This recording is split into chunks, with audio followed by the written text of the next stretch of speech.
오늘 우리에게 주시는 하나님의 말씀은 마태복음 5장 8절 말씀입니다. 마태복음 5장 8절 말씀입니다. 우리 찾으셨으면 한 목소리로 같이 봉독하겠습니다. 시작. 마음이 청결한 자는 복이 있나니 그들이 하나님을 볼 것이미요. 아멘. 이사야 말씀 보여주세요. 우리 세 번 같이 선포하겠습니다. 이사야 말씀. 방송실 이사야 준비 안 됐어요? 그럼 우리 거의 다 외웠죠? 네, 한번 그냥 해보죠. 그가 찔림은. 시작. 그가 찔림은 우리의 허물을 인함이요 그가 상함은 우리의 죄악을 인함이라. 그가 징계를 받음으로 우리가 평화를 누리고 그가 채찍에 맞음으로 우리가 나음을 입었도다. 아멘. 그가 찔림은 우리의 허물을 인함이요 그가 상함은 우리의 죄악을 인함이라. 그가 징계를 받음으로 우리가 평화를 누리고 그가 채찍에 맞음으로 우리가 나음을 입었도다. 아멘. 그가 찔림은 우리의 허물을 인함이요 그가 상함은 우리의 죄악을 인함이라. 그가 징계를 받음으로 우리가 평화를 누리고 그가 채찍에 맞음으로 우리가 나음을 입었도다. 아멘. 사랑합니다. 축복합니다. 우리 옆에 있는 친구들한테도 같이 고백하죠. 사랑합니다. 축복합니다. 네, 한 주간 잘 지냈죠? 어제 수련회 같이 갔던 친구들은 하루 어떻게 잘 쉬셨는지 모르겠어요. 피곤했을 텐데. 이제 아까 조금 전에 찬양하기 전에 받았던 은혜에 대해서 잠깐 나누면 좋을 것 같아요. 이제 수련회 기간 동안에 이제 여러 모양과 방향으로 은혜를 받고 결단도 한 친구들도 꽤 있을 걸로 아는데, 이게 진짜 성경의 말씀에 기록된 믿음의 길을 걸어가면은 사실 되게 힘들어요. 그게 믿지 않는 사람들만 핍박하는 게 아니라 교회 다니는 사람들도 핍박해요. 성경에 그렇게 기록돼 있어요. 이제 하나님을 섬기는 예라하고 너희를 핍박하고 쫓아낼 거다 그랬거든요. 그러니까 교회에 있는 사람들조차도 하나님 말씀대로 사는 것을 이해 못해요. 너무한 거 아니냐, 너무 광신 아니냐, 너무 이렇게 교회에 너무 빠진 거 아니냐, 이 정도가 있어야지, 이런 식으로 한계를 정하려고 해요. 근데 여러분 성경에서 분명히 보면 알겠지만 하나님께서 우리에게 한계를 정하고 무엇을 주신 게 아니거든요. 하나님께서 다 주셨어요. 싹 다. 그건 우리에게도 그것을 요구하신 거거든요. 근데 그렇게 이제 말하는 사람들이 생겨요. 그러니까 굉장히 외롭게 느껴져요. 외롭게 느껴져요. 그 가는 길이 굉장히 외롭게 느껴져요. 그래서 저도 이제 사실은 좀 그런 마음들이 있었는데, 좀 찬양하는데 십자가를 향해 가는 그 길이 천국을 가는 길이고, 우리 주변의 믿음의 선진들이 너무나 응원하고 같이 박수를 쳐주는 그런 모습에 대한 마음이 들었어요. 그래서 내가 그동안 이렇게 히브리서 11장에 나와 있는 말씀은 알고 있었지만 그동안 이렇게 힘겹게 해왔던 그런 길들이 혼자가 아니었구나. 믿음의 선진들이 그 응원을 해줬고, 그리고 또 같은 동일한 믿음의 길을 걷는 믿음의 사람들이 같이 고난당하는 사람들이 있고, 이것에 대한 확신이 다시 저에게 주어졌어요. 그래서 여러분도 그런 마음을 가지면 좋겠어요.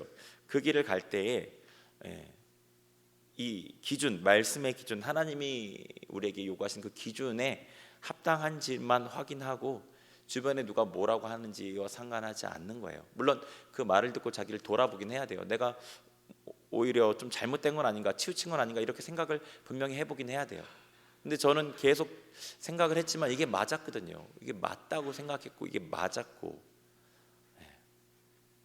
그렇게 주변에 누가 박수 쳐주지 않아도 그 길만 맞으면, 이게 맞다면, 확신이 있으면, 하나님 말씀이 확실하고 기도 가운데 하나님 주시는 감동이 확실하면 그 길을 무조건 가는 거예요. 주변 사람들의 말과 상관없이. 그 결단한 친구들에게 제가 격려가 되기를 원하는 마음에 같이 나눴습니다. 오늘은요, 산상수훈의 8복 중에 6번째 복에 대한 얘기예요. 6번째 복. 자, 산상수훈에 대한 우리가 말씀을 쭉 보고 있는데, 이제 제가 얘기했죠. 이 8가지의 모든 복은 성도들에게 있는 성도의 특징이라고 얘기 드렸어요. 성도의 특징, 그리고 발전적인 모습을 띈다고 그랬어요. 그렇죠? 그래서 첫 번째 복은 두 번째 복을 산출하고, 두 번째는 세 번째, 세 번째는 네 번째로 산출한다고 그랬어요.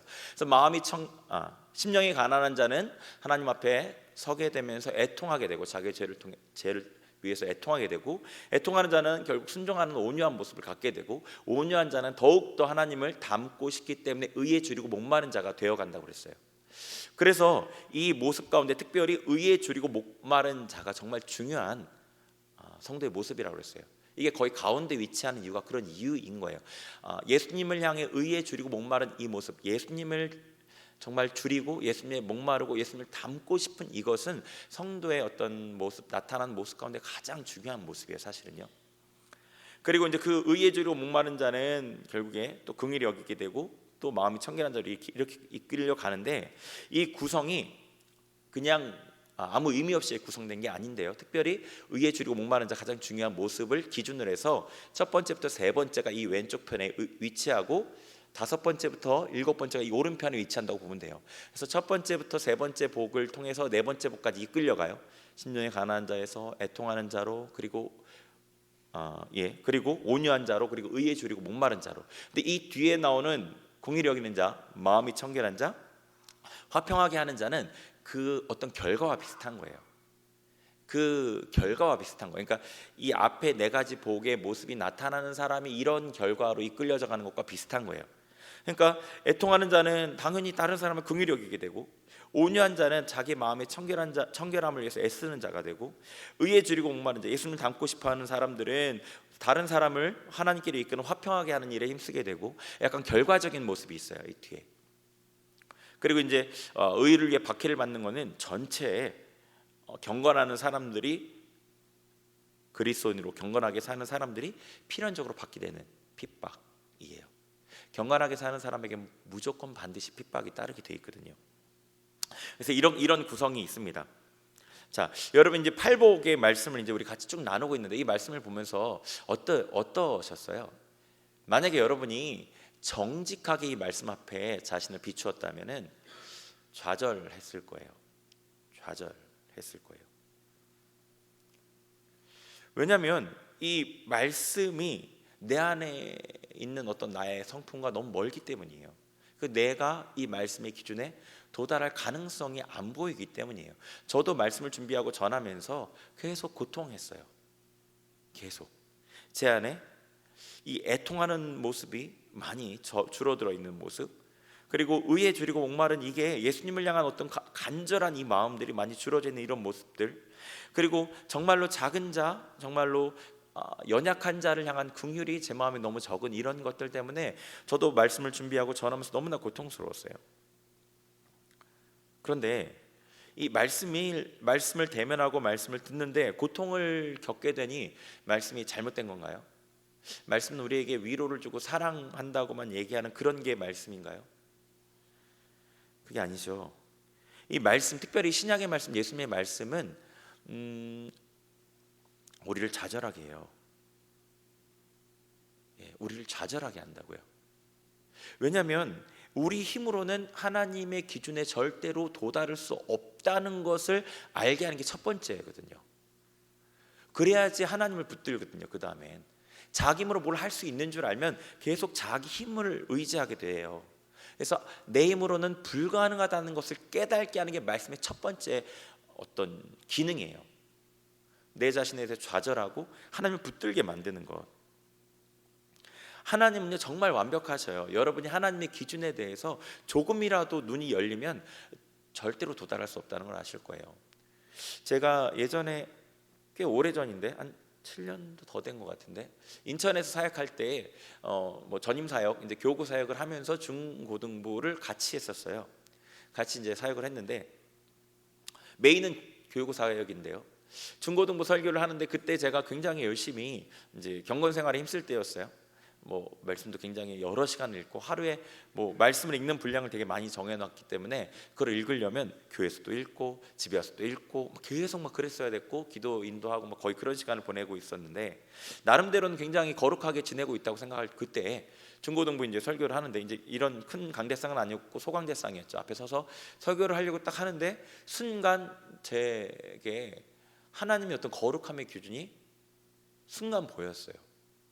그러면서 닿을 수 없는 너무 높은 그 기준을 보고 제가 너무나 충격을 받았어요. 닿을 수 없는 너무 높은 기준이었어요. 제가 정말로 하루 종일 하는 게 교회에서 하는 사역 빼고는 말씀 읽고 기도하고 기도에 인도하고 성경 공부하는 거 빼고는 하나도 없었거든요. 그때는 우리 테레비도 안 달을 집에 테레비도 달지 않았을 때였거든요. 근데 그 순간에 제가 하나님의 거룩함의 기준을 보고 너무나 충격을 받았어요. 도저히 닿을 수 없는 그 높이. 그렇습니다. 하나님의 어떤 그 성품은요, 우리가 닿을 수가 없어요. 그 기준을 충족시킬 수가 없어요. 그 말씀을 볼 때 제대로 여러분이 말씀을 받으면 좌절하게 돼요. 그리고 하나님께서 하셔야만 하나님께 내가 용납이 될 수 있구나라는 걸 깨닫게 된단 말이에요. 그래서 하나님을 의지하게 돼요. 하나님의 말씀은 좌우의 날성검이죠. 찔러요. 고통스럽게 우리를, 죄를 깨닫게 하고요. 그리고 죄를 깨닫고 그 죄를 회개하는 그 고통을 지날 때 위로가 있고 사랑 있고 회복이 있어요. 만약에 죄의 문제를 다루는 그런 고통 없이 주어지는 위로와 사랑이 있다면 거의 대부분 거짓이라고 봐도 무방합니다. 말씀 앞에 정죄감에 빠지라는 말은 결코 아니에요. 말씀 앞에 고통하고 고통 가운데 하나님을 붙들고 의지하라는 말이죠. 자, 이 6번째 복이요, 이제 계속해서 우리 봐서 6번째 복에 이르렀는데, 이 6번째 복이 사실은 이 모든 신앙의 이유를 말하고 있어요. 굉장히 중요하죠. 모든 신앙의 이유예요. 자, 말씀하신 게 어떻게 돼 있죠? 마음이 청결한 자는 복이 있나니 그들이 하나님을 볼 것이미요, 이렇게 되어 있습니다. 하나님을 본다고 되어 있어요. 여러분은 왜 신앙생활을 하시나요? 왜 교회를 다니셔요? 왜 믿음 생활을 해요? 뭐 믿음 생활을 정말로 뭐 나의 삶을 전부를 들여서 믿음 생활을 하지 않아도, 물론 그게 기본이에요. 나의 삶을 전부를 들여서 믿음 생활하는 게 기본이에요. 우리의 삶의 전부는 하나님 거거든요. 그런데 그렇게 하지 않더라도 믿음 생활한다는 것 자체가 좀 불편하거든요. 그죠? 일요일마다 시간을 할애해서 교회를 나와야 되고 불편하단 말이에요. 그럼 왜 믿음 생활을 하죠?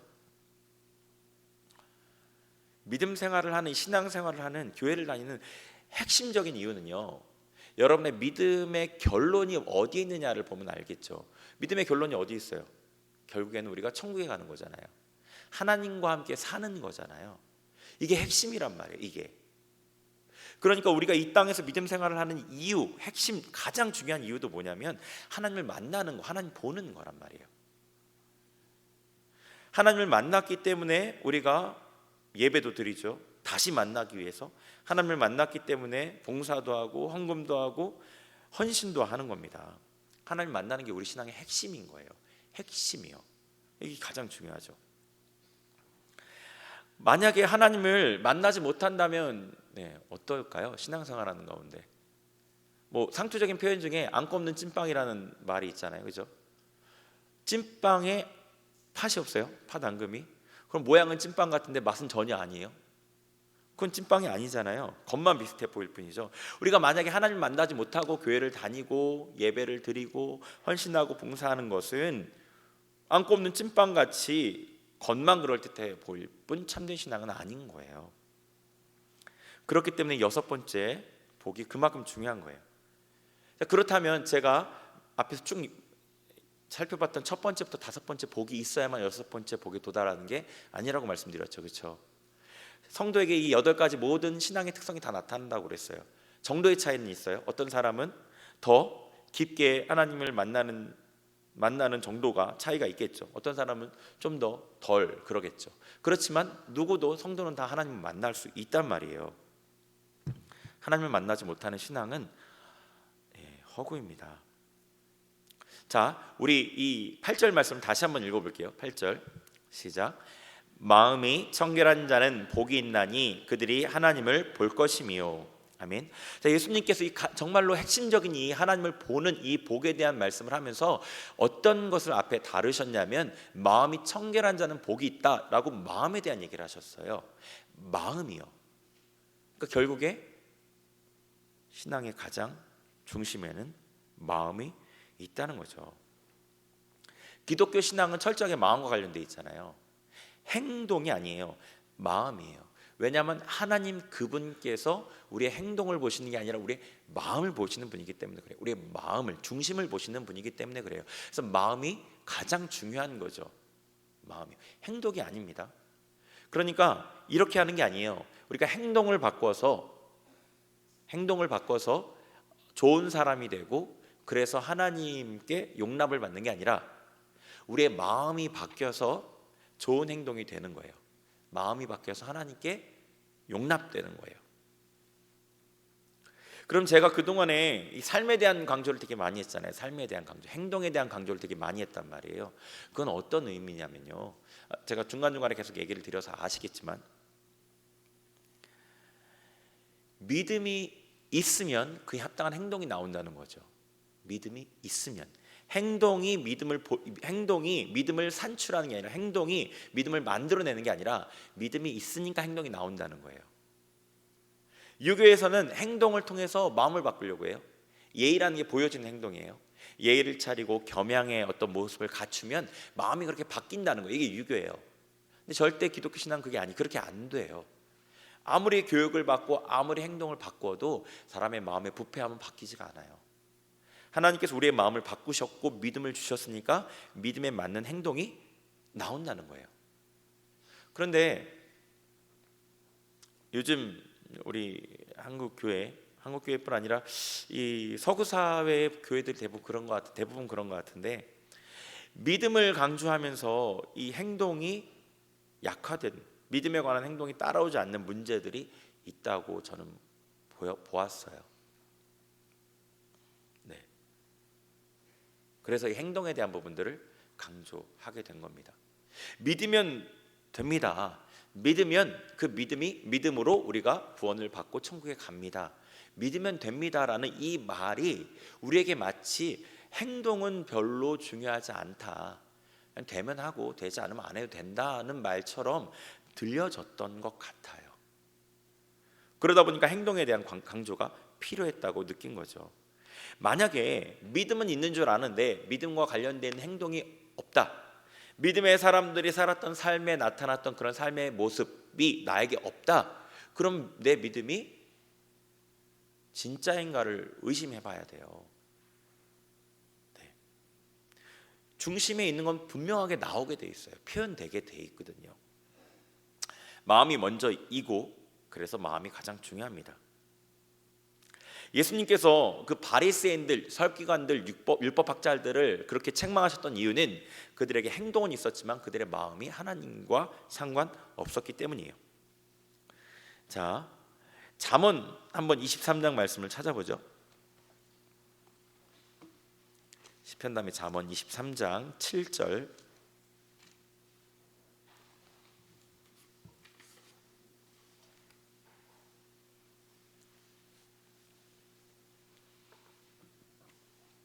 잠언 23장 7절 같이 읽어보겠습니다. 시작. 대저 그 마음의 생각이 어떠하면 그 위인도 그러한즉 그가 내게 먹고 마시라 할지라도 그의 마음은 너와 함께하지 아니함이라. 아멘. 자, 그 사람의 마음에서부터 나오는 그 생각이 그 사람이 어떠한 사람인가를 보여준다고 얘기하죠. 그죠? 마음이 핵심이에요. 하나님 앞에 여러분이 나올 때 여러분이 하나님을 만나느냐 하나님을 보느냐 아니냐는 우리 마음의 상태에 달려 있는 겁니다.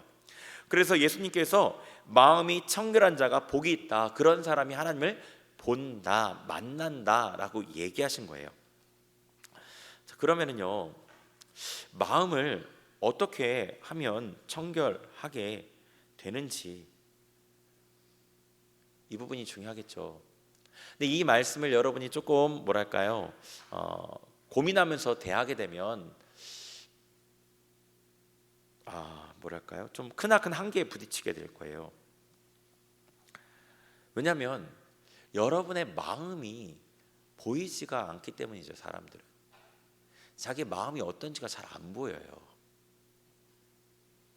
여러분 마음이 지금 어떤 모습인지가 느껴지세요? 내 마음은 어떤 모습인지, 되게 아름다울지 아니면 추할지,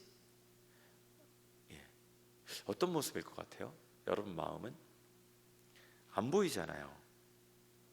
이거를 단적으로 어떻게 할 수 있냐면, 저의 경우에는 저도 이제 연약한 사람이기 때문에 영적인 공격이나 여러 가지 제가 깨어있지 못할 때 마음이 둔해지고 제 마음이 변질이 될 때들이 있어요. 가끔 어떨 때 교만해질 때가 있고 어떨 때 미혹이 될 때가 있어요. 근데 제가 그런 상태인 줄 모르고 지내요. 그러다가 어느 날 기도는 계속하고 말씀도 보는데 모르고 지내다가 어느 순간 하나님께서 깨닫게 하시면 제가 얼마나 마음이 하나님께로부터 멀어져 있는지를 깨닫게 된단 말이에요. 그러니까 그 이전에 이 시간 동안에는 제가 제 자신의 마음의 상태를 못 보고 있었다고요. 안 보여요. 그래서 사람들의 이 가장 비참한 상태가 이건데, 자기가 죄인이면서도 죄인인 줄 알지 못하는 것, 그리고 자신이 하나님의 진노 가운데 있으면서도 자기가 평안한 줄 아는 것, 자기 마음을 알지 못한다는 거예요. 우리에게는 철저하게 자신을 볼 눈이 없어요. 이게 참 굉장한 한계예요. 하나님을 보려면 마음의 청결함을 가져야 되는데, 마음이 청결한지 부정한지 더러운지 깨끗한지를 볼 눈이 없다는 게 정말 큰 한계죠. 예레미야, 예전에 제가 몇 번 읽었던 말씀인데 제가 읽어드릴게요. 만물보다 거짓되고 심히 부패한 것은 마음이라 누가 이를 알리오마는. 사람의 마음이 너무나 부패하고 썩어 있는데, 거짓되어 있는데 그걸 알 사람이 없다는 거예요. 알 사람이.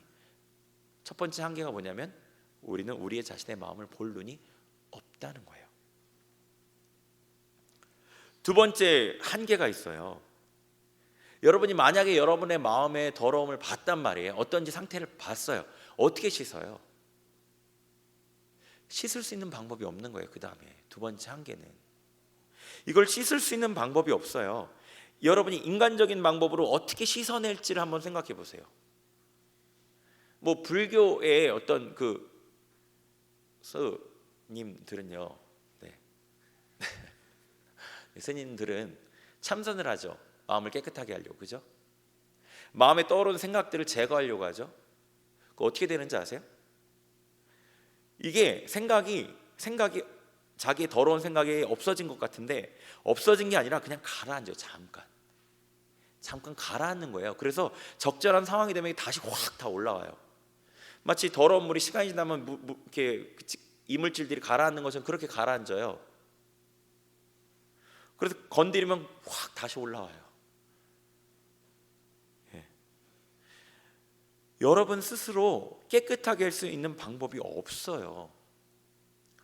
뭐 보혈로 깨끗하게 한다, 가장 확실한 방법인데 어떻게 해요? 그걸 성령께서 여러분에게 적용시켜 주셔야지 이게 적용이 되는 거란 말이에요.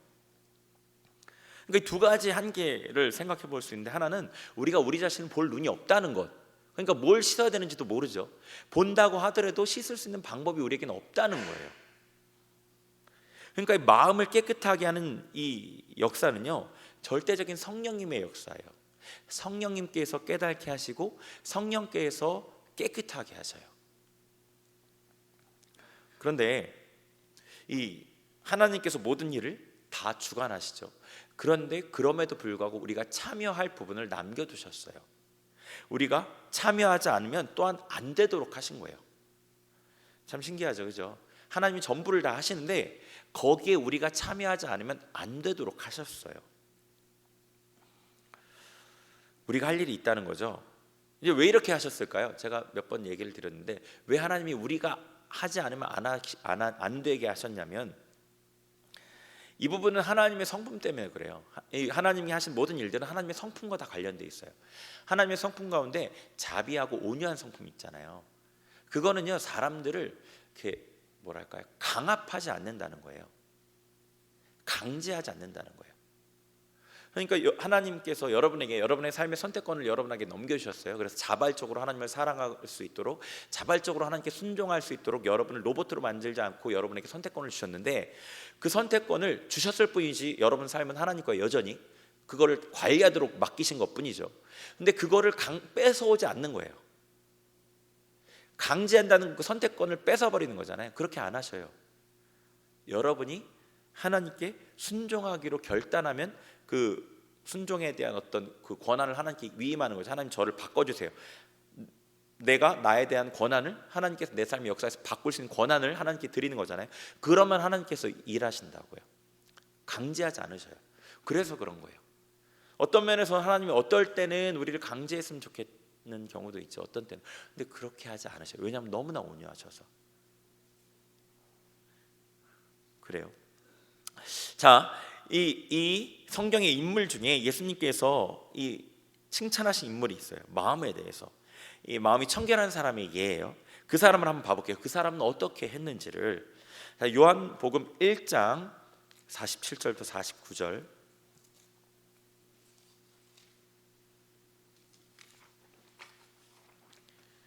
요한복음 1장 47절부터 49절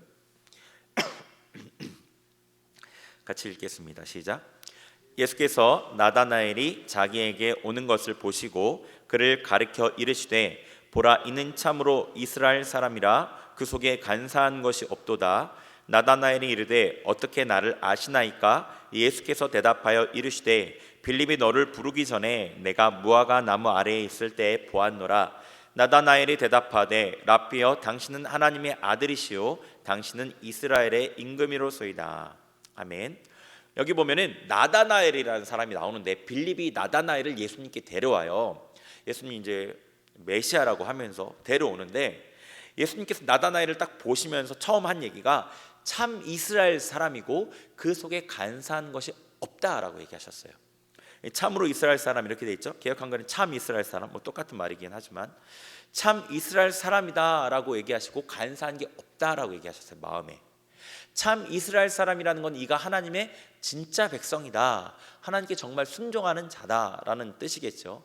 그리고 간사한 것이 없다는 것은 그의 마음이 참으로 깨끗하다라는 거겠죠. 그 얘기를 하니까 이 나다나엘이 좀 놀라가지고 어떻게 저를 아십니까? 처음 보는데 저를 어떻게 알고 그런 얘기를 하십니까? 라고 얘기하니까 예수님께서 48절에 네가 무화과 나무 아래에 있을 때 내가 보았다라고 그래요. 나다나엘은 예수님 있는 그 장소에 좀 거리가 떨어진 곳에 있다가 불려왔는데 그때 무화과 나무 아래에 있다가 빌립이 부른 거예요.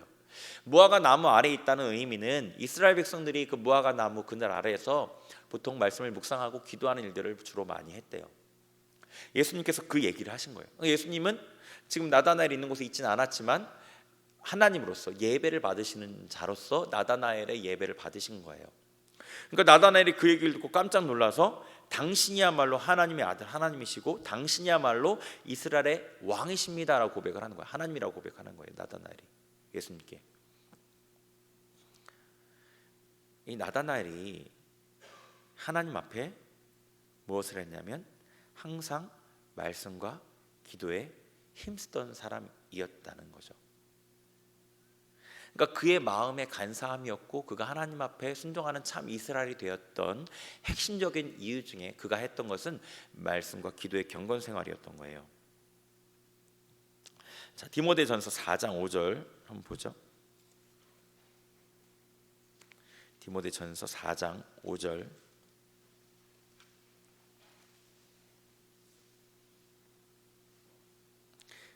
같이 읽겠습니다. 시작. 하나님의 말씀과 기도로 거룩하여짐이라. 아멘. 하나님의 말씀과 기도로 거룩해진대요. 거룩해진대요. 그러니까 마음의 청결을 위해서 우리가 할 수 있는 일이 여기 있어요. 마음이 청결해지기 위해서 우리가 할 수 있는 일, 말씀과 기도예요. 성령께서 그것들을 통해서 우리를 깨끗하게 하시는 거예요. 말씀을 보고 기도를 하는 그 자체가 우리를 깨끗하게 만들지는 못해요. 왜냐하면 아까 예를 들었던 바리새인들, 율법학자들, 그리고 서기관들, 그 종교 지도자들은 말씀을 읽는 일을 정말로 열심히 했고 기도를 정말 열심히 한 사람들이었어요. 그런데 그들은 그 속에 더러운 것이 가득하다고 예수님께 책망을 받았단 말이에요. 그러니까 말씀을 읽고 기도하는 그 자체가 우리를 깨끗하게 만들지 못해요. 그렇지만 그것을 하나님께서 경건의 통로로 주셨기 때문에 그렇게 우리가 하나님 앞에 깨끗함을 위해서 나아갈 때 그것을 통로 삼아서 성령께서 우리를 깨끗하게 하시는 거예요. 성령께서 말씀을 읽을 때 우리를 비추어 주시고 그리고 기도하는 가운데 하나님 앞에 또 깨닫게 하시고 죄를 깨닫게 하시고 회개하게 하신 이런 성령의 역사를 통해서 우리가 정결함을 얻을 수 있게 하시는 거예요. 만약에 하나님을 보길 원한다면 마음의 청결을 위해서 반드시 힘써야 돼요. 하나님께서는 거룩하셔요. 거룩하지 않은 사람은 하나님을 볼 수가 없어요. 마음의 청결을 위해서는 이 말씀과 기도의 경건 생활이 반드시 따라와야 합니다. 따라와야 돼요. 다른 것으로 대체할 수 없어요. 네, 다른 것으로 대체할 수 없어요. 자, 하나님을 본다는 의미는요, 어떤 걸까요? 하나님을 본다, 하나님을 만난다, 하나님을 본다. 마음이 청결한 자가 하나님을 본다고 하셨어요. 하나님 본다는 말이 어떤 의미일까요? 눈으로 보는 건 아니겠죠. 특별히 구약에서는 하나님을 육체로 대면하여 볼 때 사람들이 죽는다고 했어요. 그리고 지금도 그래요. 우리가 완전하게 영광스럽게 되지 않았죠. 죄를 아직도 갖고 있단 말이에요. 이런 상태에서 우리가 완벽하게 완전하게 거룩하신 그 하나님을 만나게 되면 우리는 소멸돼요. 왜냐하면 그 하나님의 거룩하심이 우리 안에 있는 죄를 돌격한다고 그랬어요. 출애굽께서는 우리 안에 있는 죄를 그냥 두실 수가 없어요. 그러니까 우리가 이 죄를 갖고 있는 상태에서 하나님을 만나게 되면 소멸돼요. 그냥 하나님 우리를 불태워 버리셔요. 소멸하는 불이시거든요. 하나님께서는 눈으로 보는 거, 육체로 보는 건 아니죠. 당연하게 하나님을 본다는 의미는 또 이것은 아니에요. 꿈과 환상을 본다는 의미도 아니에요. 꿈과 환상으로 본다는 의미도 아니에요. 물론 꿈과 환상으로 하나님을 볼 수도 있어요. 성경에서 그런 예들이 있고요. 그런데 그런 경우는요, 빈번하지가 않아요. 굉장히 드문 케이스예요. 어떤 성경의 인물들도 그들의 삶에 몇 번만 그런 경험들을 했어요. 몇 번. 굉장히 하나님께서 그 꿈과 환상으로 다 이끌어주지 않으셨어요. 특별히 그런 경우는요, 하나님의 말씀을 지킬 때 따르는 핍박이 너무나 크기 때문에 그걸 준비하게 하기 위해서, 혹은 가치관의 전환이 일어나야 되는 특별한 어떤 그 큰 전환의 일이 일어나야 되는 어떤 그런 경우들도 있고요. 어떤 특별한 경우에 하나님께 준비시키기 위해서 그런 경우가 있어요. 그래서 베드로가 그 환상을 보잖아요. 그 보자기에 가증한 것, 부정한 것들이 내려오는 것을 보고 하나님께서 그걸 먹으라고 하고 먹지 않겠다 했는데, 하나님께 깨끗하다고 한 것을 더럽다고 하지 말라, 먹어라 해서 먹고 이 세 번을 보잖아요. 그래서 이방인들에게 복음을 전하는 일이 일어나요. 그러니까 그의 가치관에 큰 변화가 일어났어야 됐기 때문에 하나님께서 너무나 확실하게 환상으로 세 번이나 보여주신 거예요. 그 외에 예수님의 아버지였던 요셉이 꿈의 환상으로 이제 피하는 일이 있죠. 이런 경우는 목숨이 특별하게 인도가 필요한 상황이었잖아요. 확실하게. 아니면은 예수님도 영아 살해의 위협 가운데 죽음을 당할 수 있기 때문에 그런 거죠. 이런 여러 가지 특별한 상황 가운데 하나님께서 꿈과 환상으로 보여주셔요. 그런데 여기서 마음이 청결한 자가 하나님을 본다는 것은 계속해서 본다는 거예요. 계속해서 마치 에녹이 하나님과 동행했던 것, 300년 동안 동행했던 것과 같은 거고, 다윗이 자신을 하나님 앞에 모셨던 것, 평생의 삶 가운데 그런 것과 같은 거예요. 그래서 하나님을 본다는 의미는요, 그런 특별한 사건이라기보다는 이런 거예요. 말씀을 통해서 보는 거예요. 그러니까 말씀과 기도를 통해서 자기를 깨끗하게 하는 사람은 또 그 가운데서 하나님을 또 볼 수 있게 되고 만나게 되는데, 말씀을 읽다가 말씀 가운데 하나님의 성품을 깨닫게 되는 경우가 하나님을 만나는 거예요. 하나님 만나서 하나님을 알게 되는 거죠. 하나님의 사랑이 이런 거구나, 하나님의 사랑이 이렇게 크구나, 하나님께서는 이런 것들을 싫어하시는 분이구나, 하나님의 마음이 이렇게 여리시구나, 하나님께서 이렇게 아파하시는구나, 하나님에 대해서 깨닫게 되는 거예요. 그리고요, 하나님에 대한 어떤 그 성품의 일부가 내 안에 들어와요. 그렇게 깨닫게 될 때는. 그러니까 하나님에 대한 성품을 깨달을 때는 그냥 지적으로 아는 게 아니라 성품을 깨닫게 되면서 그 성품의 일부가 내 안에 들어와서 나도 변화되게 돼요. 내 성품도 하나님을 만나니까 나도 변하게 되는 거죠. 이렇게 말씀 가운데 깨닫는 것이 있죠. 또 말씀을 또 듣는 가운데 자기 안에 하나님의 말씀이 이렇게 들어오는 경험. 그러니까 말씀이 내 안에 탁 들어와서 그 말씀이 사라지지 않고 말씀이 자꾸 내 안에서 말씀하시는 거, 계속해서 생각나고 말씀하시고, 내가 그 말씀과 반대를 가려고 할 때 자꾸 아닌 감동을 주는 어떤 그것들도 하나님 만남으로 내 안에 말씀이 들어온 거예요. 하나님을 본 거죠. 또 기도를 통해서 하나님을 보기도 하죠. 기도 가운데 죄가 깨달아지고 회개해서 평안함을 누리는 어떤 이런 과정들도 하나님 만나는 과정이에요. 하나님 만나니까 내 안에 죄가 보여지는 거죠. 빛이신 하나님 만남으로. 그래서 그 죄를 그냥 둘 수 없고 회개하게 되고, 또 회개하고 죄에서 노임받게 되니까 평안함을 누리고 기쁨을 누리게 되는 겁니다. 이런 것들, 이런 것들이 하나님을 만나는 것들이에요. 말씀과 기도를 통해서. 또 예배 가운데 동일하죠. 예배 가운데도 말씀이 있고 기도가 있고 찬양이 있어요. 그 가운데 찬양하고 기도하면서 또 말씀을 들으면서 말씀이 깨달아지고 내 마음에 말씀이 들어오고 말씀이 내 안에서 그전과는 다른 마음들을 주고 다른 의지들을 주고 다른 뜻을 주는 것, 하나님 만났기 때문에 내 안에 다른 마음들이 생기게 된 거예요. 하나님으로부터 오는 다른 마음들. 기도하는 가운데 하나님의 은혜가 임해서 말씀대로 살 수 있는 힘이 생기고 이제 살 수 있겠다는 마음이 들고 실제로 살아가게 되고, 또 하나님을 인격적으로 만나서 하나님을 어떤 체험하는 경우들도 있긴 하죠. 네. 이런 경우가 하나님을 보는 경우입니다.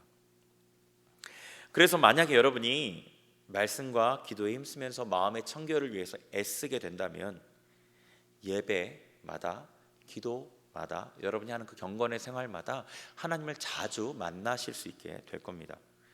그리고 그 은혜가 증가하고 깊어지게 되면서 하나님이 여러분 삶에 동행하는 그 임재의 느낌들이 지속되는 걸 경험하실 거예요. 네. 기도와 말씀으로 자기를 정결하게 하기 위해서 힘쓰는 그 사람이 하나님을 계속해서 보는 복을 누리는 사람이에요. 하나님께서는요, 여러분에게 하나님을 보여주고 싶어 하셔요. 하나님께서 마치 이런 분이 아니세요. 막 구중굴궐 속 깊숙한 곳에 딱 웅크리고 앉아 계신 하나님이 아니라고요. 7개의 대문을 지나야지 만나는 하나님이 아니에요. 그런 하나님이 아니고 여러분에게 하나님 자신을 보여주고 싶어 하시는 하나님이세요. 우리가 하나님을 만나야지만 하나님의 백성으로 살아갈 수 있는 힘을 공급받고 죄를 이길 수 있는 힘을 공급받기 때문이죠. 우리를 사랑하시기 때문에 우리를 간절히 만나고 싶어 하시는 분이세요. 우리에게 하나님이 어떤 분인지 보여주고 싶어 하셔요. 하나님은 우리가 하나님을 정말로 잘 믿기를 원하셔요. 하나님 정말 신뢰하기를 원하셔요. 근데 그러기 위해서는 하나님이 어떤 분인지 잘 알아야지 그분을 신뢰할 수 있기 때문에 하나님은 우리가 하나님을 만나기를 원하셔요. 하나님을 온전히 신뢰하기를 원하시고 하나님께서 갖고 계신 그 많은 보화들을 우리가 누리기를 원하신단 말이에요. 하나님께서 우리를 마음의 청결함으로 초대하십니다. 하나님 자신을 위해서가 아니에요. 우리를 위해서입니다. 여러분, 하나님을 보는 이 복을 누리기 위해서 마음의 청결함을 사모하세요. 다른 게 아니라 마음의 청결함을. 그건 곧 예수님을 사모하는 것과 연결되는 거잖아요. 여러분이 이 예배 가운데 혹은 어떤 집회 가운데 어떤 기도 가운데 느껴진 어떤 카타르시스가 있잖아요. 그런 거를 구하는 게 아니라 하나님 자신을 구하는 거예요. 하나님 자신을, 하나님을 더 알고 그분의 아름다움을 알고 그분을 만나길 원해서 기도하고 경건생활하는 거, 말씀 보는 경건생활이 그렇게 쉬운 게 아니잖아요. 습관이 안 됐을 때는 더 힘들단 말이에요. 근데 그 하나님을 만나기 위해서 나의 어떤 즐거움이 아니라, 예배 가운데 느끼는 어떤 그 즐거움 때문이 아니라 하나님을 알기 위해서 그 경건의 생활에 힘쓰는 그런 사람들이 되시길 바랍니다. 하나님께서는 우리의 마음을 보십니다. 마음이 청결한 자가 되어서 주님과 동행하는 복된 여러분 되시길 바랍니다. 우리 같이 기도할게요. 말씀 생각하면서 같이 기도하겠습니다. 하나님을 보길 원합니다. 그러나 우리에게는 우리 자신의 마음을 돌아볼 능력도 없고 마음을 변화시킬 힘도 없습니다. 성령께서 이 시간 우리에게 임하여 주셔서 우리의 마음을 말씀 가운데 비춰주옵소서. 우리 마음 안에 하나님께서 싫어하시는 그 부정함들, 죄의 모습들을 보게 하여 주시고 하나님의 은혜를 간구하며 회개함으로 우리의 마음에 청결함을 구하는 시간이 되게 해주세요. 우리 같이 말씀 붙들고 같이 기도하겠습니다. 같이 기도합니다. 하나님 아버지, 시간에 주님 앞에 나아갑니다. 하나님, 우리 자신의 연약함 그대로를 주님 앞에 고백하며 나아갑니다. 우리가 하나님을 보기를 원하고 하나님을 만나기를 원하고 하나님께로부터 임하는 많은 복들을 누리기를 원하지만 우리는 나 자신의 마음 하나 볼 수 있는 능력이 없습니다. 그 마음을 바꿀 수 있는 힘을 더더욱이나 없습니다. 주님, 우리를 우리를 불쌍히 여겨 주옵소서. 성령님, 우리의 마음을 청결함을 사모하며 나아가는 우리 가운데 이 시간 임하여 주옵소서. 우리의 마음을 말씀으로 비춰 주옵소서. 하나님의 말씀의 능력으로 우리의 마음을 비춰 주옵소서. 하나님 마음에, 우리 마음 안에 세상을 향한 욕심들과 하나님을 대적하는 아버지 죄의 모습들을 보게 하여 주시고, 하나님의 말씀을 떠나 있는 불의함의 아버지 더러운 모습들을 보게 하여 주옵소서. 진리의 성령께서 우리를 비춰 주옵소서. 말씀으로 비춰 주옵소서. 하나님, 주님 앞에 우리가 나아갑니다. 빛으로 우리를 비춰 주옵소서. 하나님, 우리의 마음을 깨끗하게 되길 원하오니 우리의 모습을 정직하게 볼 수 있도록 말씀으로 비춰 주옵소서. 우리의 마음을 깨끗하게 하길 원하오니 성령 하나님 우리 가운데 임하여 주셔서 배경으로 함께 하여 주옵소서. 우리의 마음이 하나님의 은혜로 아버지 붙들린 힘 받으어서 회개하는 마음으로 나아가게 하여 주옵소서. 입술을 벌려 우리의 죄를 회개하며 하나님 앞에 청결함을, 마음의 청결함을 사모하는 마음으로 나아가게 하여 주옵소서. 우리를 인도하여 주옵소서. 하나님 앞으로 인도하여 주옵소서. 우리가 청결함을 원합니다. 마음의 깨끗함을 원합니다. 성령 하나님 우리를 인도하여 주옵소서. 우리의 길을 인도하여 주옵소서. 주님, 성령님, 우리 가운데 더 깊이 임하여 주시되 배경으로 우리 가운데 임하여 주옵소서. 배경으로 우리 가운데 임하여 주옵소서. 배경으로 우리를 정결케 하여 주옵소서. 우리의 마음 중심의 모든 더러움들을 주님 앞에 다 토해내고 예수 그리스도의 보혈로 정결함을 받을 수 있도록 배경으로 우리 가운데 임하여 주옵소서. 배경으로 우리 가운데 임하여 주옵소서. 우리를 깨끗게 하여 주옵소서. 말씀으로 주님 보혈의 능력으로 우리를 깨끗하게 하여 주옵소서. 우리를 깨끗하게 하여 주옵소서. 우리를 깨끗하게 하여 주옵소서.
마음의 청결함을 사모하고 하나님을 보기를 원합니다. 우리가 예수님에게 목마르고 졸입니다. 간절한 심령으로 주님 앞에 통성으로 한 번 더 같이 기도하며 나아갑니다. 같이 기도합니다.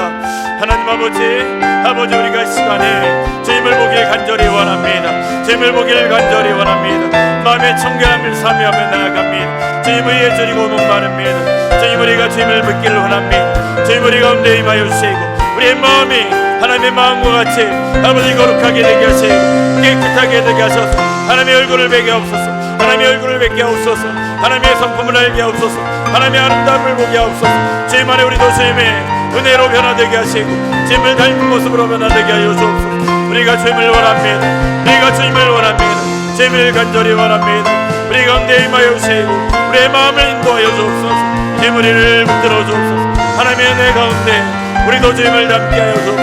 날마다 주님과 동행하며 주님을 보는 아버지 믿음의 삶으로 복된 삶으로 나아가게 하여 주옵소서. 주님 우리를 인도하여 주옵소서. 성령 하나님 우리 가운데 아버지 임하여 주시고 우리의 마음을 주장하여 주옵소서.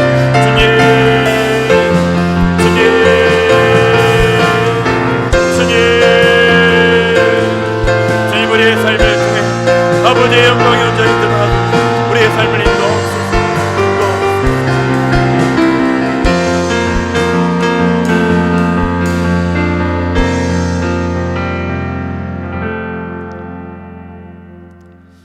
하나님 우리가 주님 앞에 너무도 부족하고 연약한 모습이지만 하나님 뵙기를 원합니다. 하나님 보기를 원합니다. 하나님 만나기를 원합니다. 우리가 마음의 청결함을 위해 힘쓸 수 있도록 성령 하나님께서 우리의 삶을 주관하시고 우리의 삶을 인도하여 주옵소서. 예수님의 이름으로 기도합니다. 아멘. 우리 찬양 드리면서 준비한 예물 드리겠습니다.